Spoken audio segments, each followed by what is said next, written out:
Atong Sayron ang dugang pang mga balita sa Mindanao. Makauban nato si Cyril Chavez live sa Cagayan de Oro City. Cyril. Salamat Sara.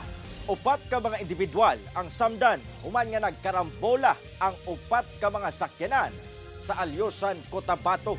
Dugang detalye sa report ni Efren Mamak. Gipabira sa usa ka dakong truck gamit ang PC kining usa ka delivery van nga nalumping na ang unahang bahin sa kadalanan sa barangay Pagangan sa Alyosan, Cotabato pasado alas 9 sa buntag adlawng Huwebes. Kini aron maluagan ang front seat ug ma-rescue ang 31 anyos nga lalaking driver nga naipit atol sa karambola sa upat ka mga sakyanan. Nadala na matud pa sa ospital ang laing pasahero sa maong delivery van, lakip ang laing 56 anyos nga lalaking driver sa passenger van ug ang asawa niini gumikan sa mga samad nga naangkon aron mapatambalan.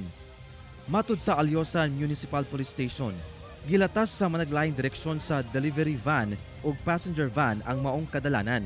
Apan, kalit punong nawad-an og kontrol ang driver sa passenger van sa pakurbada nga dalan sa nasangpit nga lugar. Dihang mag-brake na kini, nakaon niini ang lane sa kasugat nga passenger van ug didto mibangga.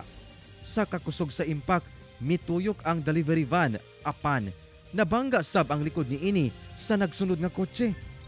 Luwas ra ang driver nga nag-inusarang sakay sa maong kotse.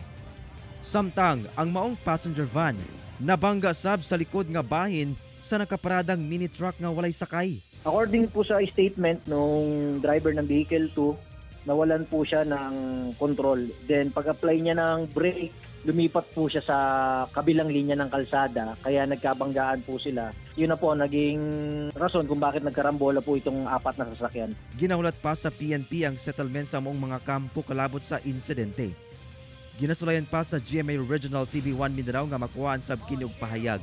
Tambag sa PNP ngadto sa mga motorista nga mag-igmat sa pagmaneho. Mas mainam po na maging cautious po tayo sa mga signages at magdoble ingat po. Kauban si Gary Balantay ug Bong Vicencio, Efren Mamak, 1 Mindanao.